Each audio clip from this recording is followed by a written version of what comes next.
My name is Maria Jolicoeur. Welcome to my show, Let's Talk About History. Today I'm going to talk about the two presidents born in February, George Washington and Abraham Lincoln, as we come to celebrate President's Day.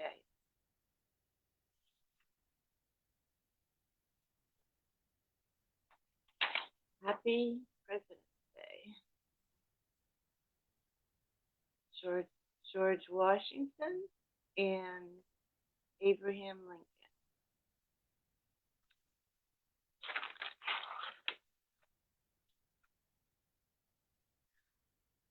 George Washington's Mount Vernon.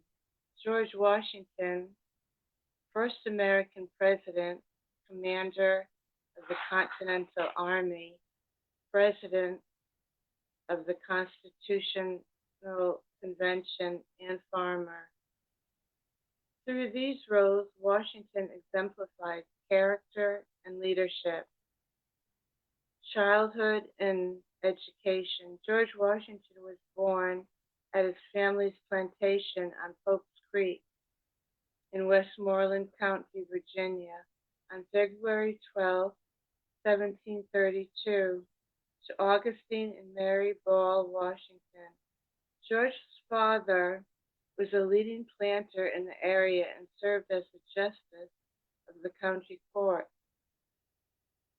Augustine Washington's first wife, Jane Butler, died in 1729, leaving him with two sons and daughter Jane.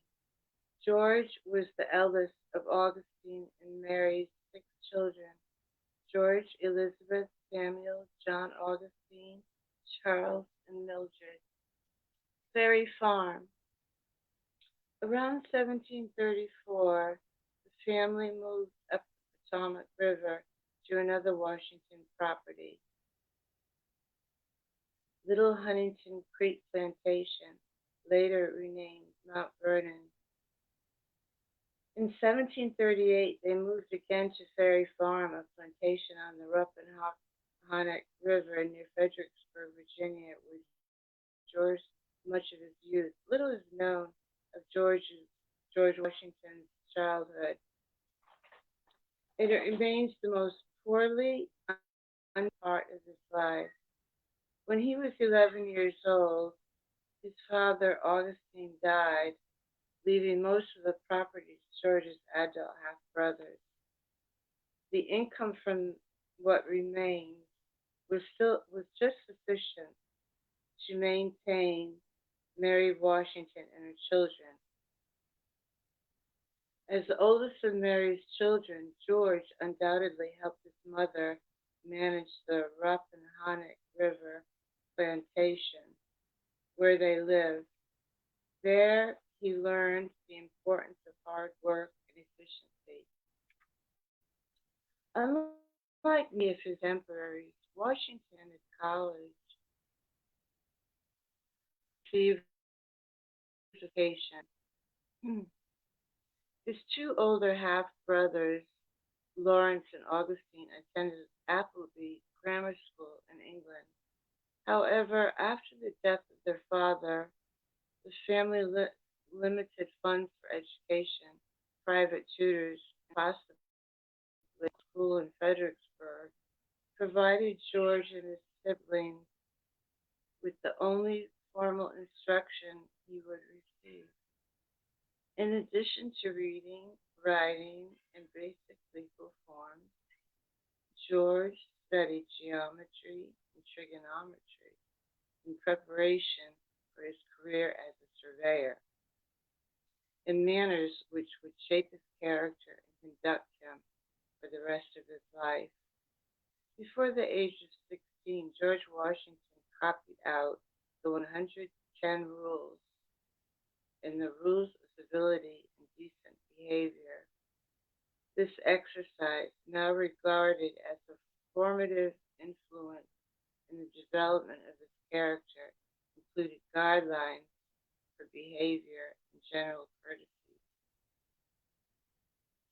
Like most elite Americans, the Washingtons were deeply entangled in a global commercial system that revolved around slavery. The vast network of 18th century transatlantic trade involved the flow of manufactured goods from Europe, enslaved people from materials from the Americas, the economy and social life of Washington's native Virginia of enslaved Africans and to cultivate cash crops like tobacco. Slavery was an integral part of Washington's life from an early age. At age 11, he inherited 10 enslaved people from his father. He would go out onto rent and gain more than 100 enslaved people at Mount Vernon and his other properties by the end of his life. Married widow Martha Dandridge Custis in 1759. She brought 84 enslaved people to Mount Vernon as part of her dower share of her first husband's estate. She retained life rights to these people, but did not legally own them. By 1799, the number of dower slaves at Mount Vernon had grown to 153 through natural increase as children inherited the status of their mother.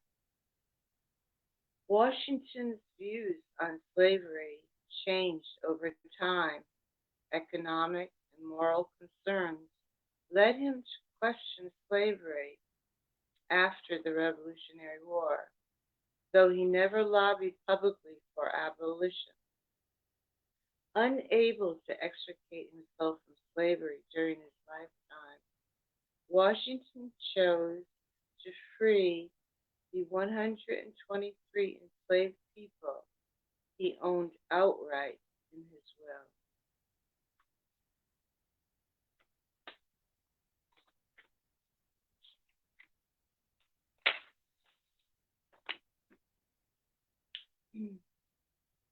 Washington was intensely dismayed at the state of affairs, but only slowly came to the realization that something should be done about it.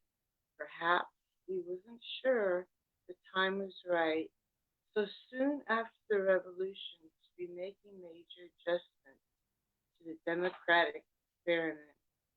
Or perhaps because he hoped he would not be called upon to serve, he remained noncommittal. But when Shays' Rebellion erupted in Massachusetts, Washington knew something needed to be done to improve the nation's government in 1786.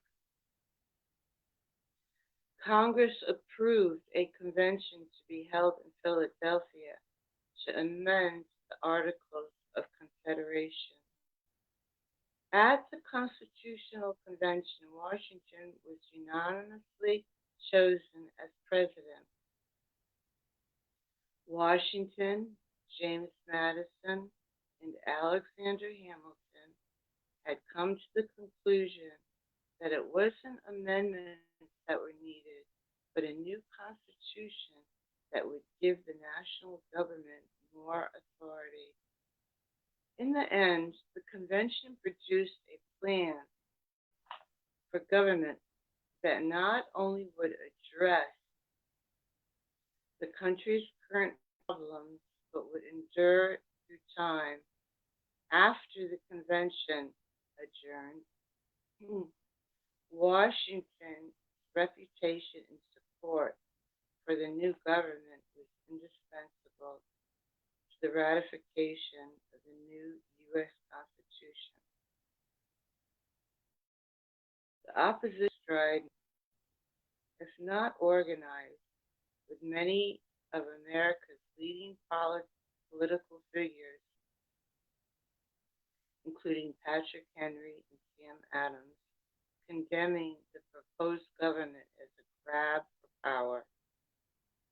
Even in Washington's native Virginia, the Constitution was ratified by only one vote. Still hoping to retire to his beloved Mount Vernon, Washington was once again called upon to serve this country.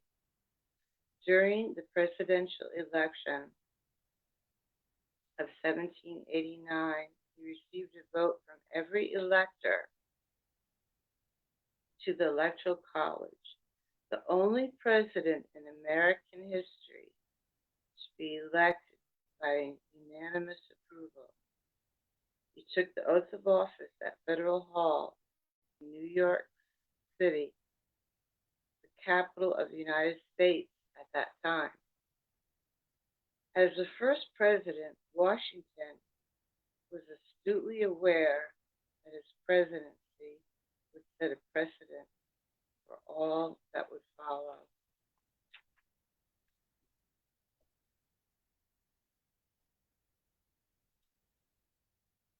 Abraham Lincoln, he's the second president I'm talking about that was born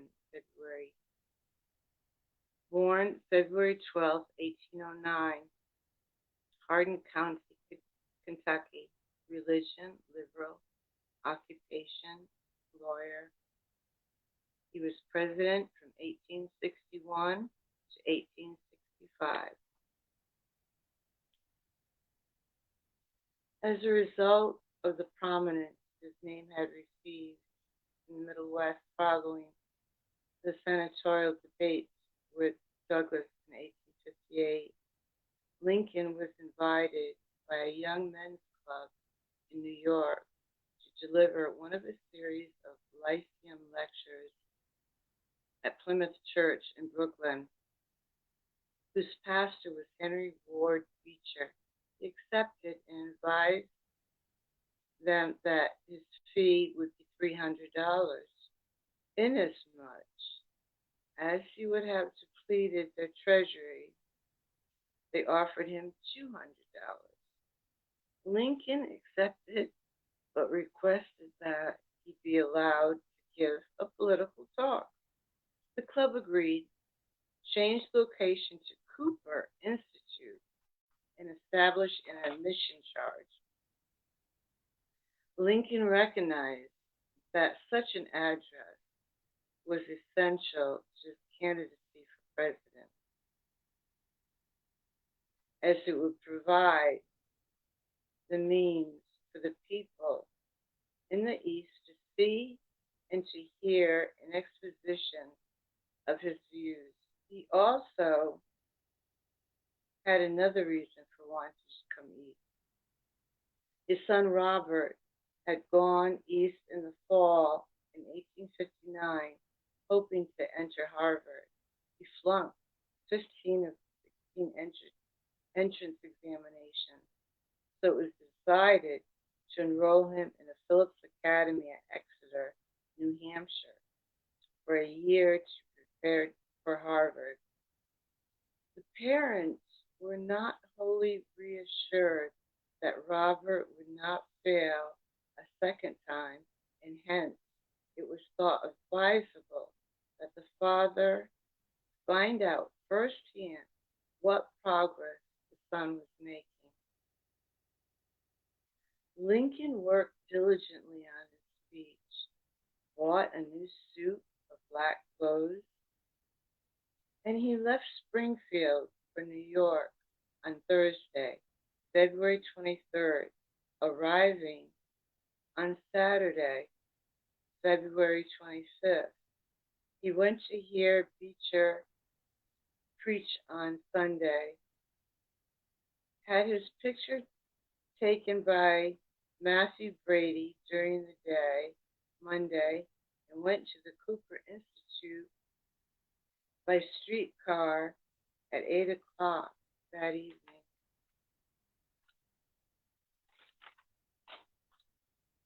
His speech was well received, and when he closed with the memorable words, "Let us have faith that right makes right, and in that faith, let us to the end dare to do our duty as we understand it," he was a success. He left the next day to visit Robert, his son, and make a series of speeches in New England, where state elections were approaching. He spoke at Railroad Hall in Providence on February 28th, spent February 29th in transit to Exeter, spoke at Concord and Manchester on March 1st, at Dover on March 2nd, and Exeter on March 3rd, and spent Sunday, March 4th, with Robert at the Academy.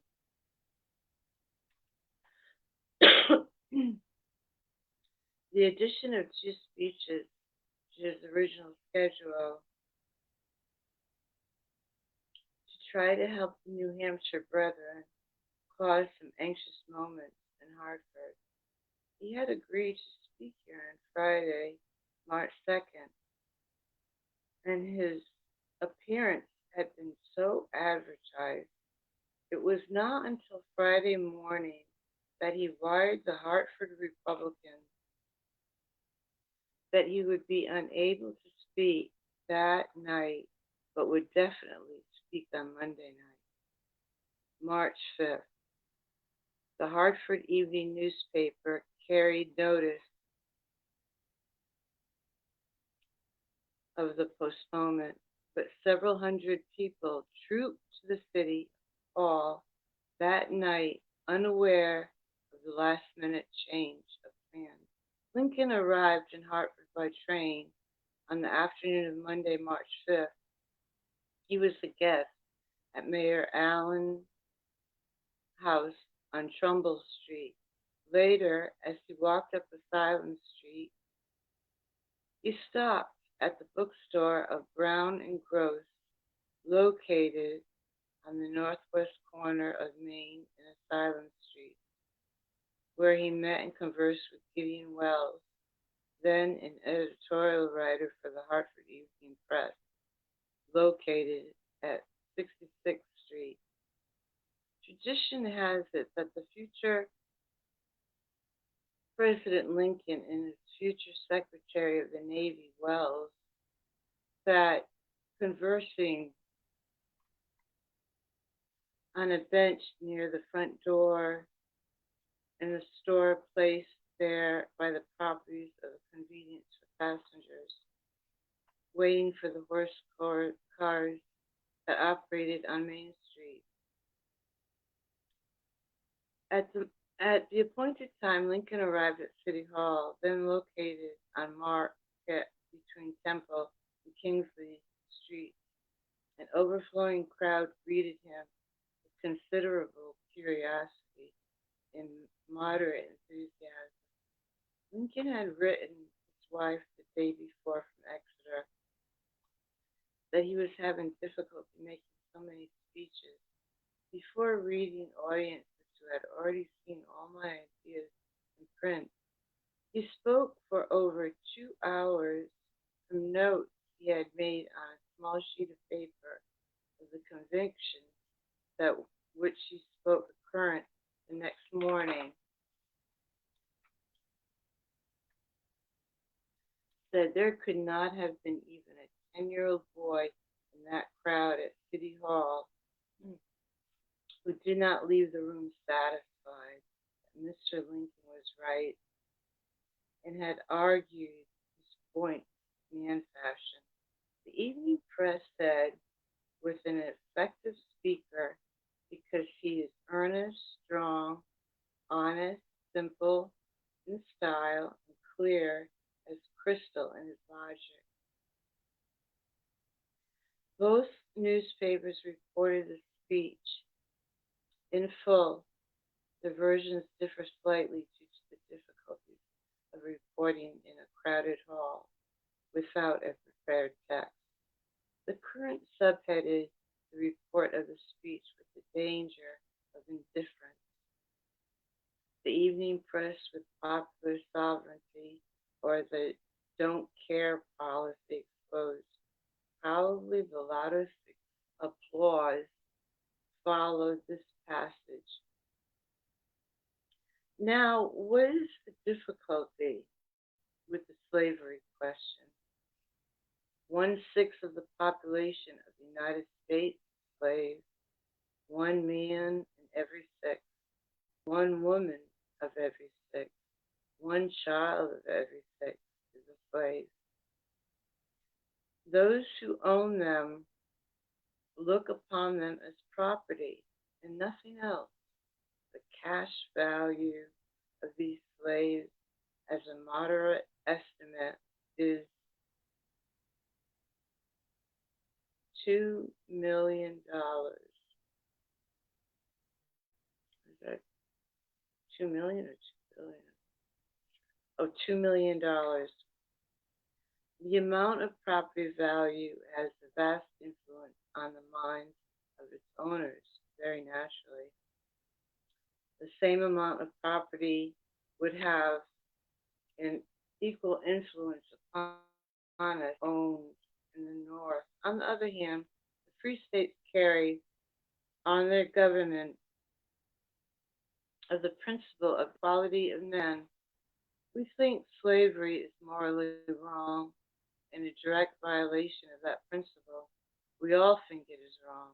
Every man, black, white, or yellow, has a mouth to be fed and two hands with which to feed it.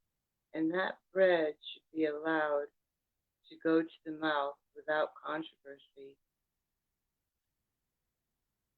And then a few passages later, some men would make it a question of indifference, neither right nor wrong, merely a question of dollars and cents. The Almighty has drawn a line across the land, below which it must be cultivated by slave labor, above which by free labor. They would say, if the question is between the white man and the Negro, I am for the white man. If between the Negro and the crocodile, I am for the Negro. There is choice. There is a strong effort to make this policy of indifference prevail, but it cannot be a durable one. A I don't care policy won't prevail, for everybody does care. Then later he suggests the remedy. If the Republicans who think slavery is wrong get possession of the general government, we may not root out the evil at once, but we may at least prevent its extension. If I find a venomous snake lying on the open prairie, I seize the first stick to kill him at once. But if that snake is in bed with my children, I must be more cautious. I shall be striking that snake, also strike the children, or arouse the reptile to bite the children. But if the question is whether to kill it on the prairie or put it in bed with my children, I think we kill it. In closing, he paraphrased this concluding sentence in the Cooper Institute speech. Eternal right makes might. As we understand our duty, let us do it. As children, as Lincoln left the hall Amid great applause, he forgetfully left his notes upon the speaker's table. A reporter picked them up, and thus they were preserved for posterity. As he entered the waiting carriage of Mayor Allen, a procession of 1,000 marchers was being formed. The Hartford cornet band was in position, resting their instruments, and about 20 to 30 young men with gaze black caps and capes swinging torchlights were encircling the carriage. For them, it was to be the first procession of the newly organized Hartford Pride Parade. The state elections in Connecticut and several other New England states were considered to be very crucial for the Republican Party, with the incumbent governor and the Republican candidate.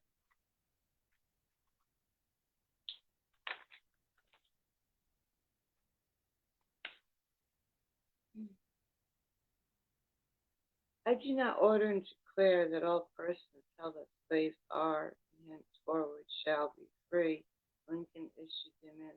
I do order and declare that all persons held as slaves are and henceforward shall be free. Lincoln issued the Emancipation Proclamation in January 1863.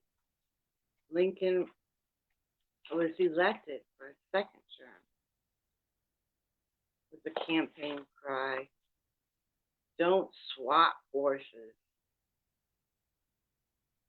In his inaugural address, he set forth his plan for bringing the states back into the Union with malice toward none, with charity for all, with firmness in the right. As God gives us to see the right, let us strive on to finish the work we are in, to bind up the nation's wounds. This was not to be on the evening of April 14th, 1865. Abraham Lincoln attended a performance of our American Cousin at Ford's Theater in Washington. A shot rang out, and President slumped in his chair. He had been shot by John Wilkes Booth. President Lincoln died the next day. He was buried in Springfield. He is buried in Springfield, Illinois. So President's Day, we will celebrate a national holiday, federal holiday. And I hope you remember President Washington and President Lincoln.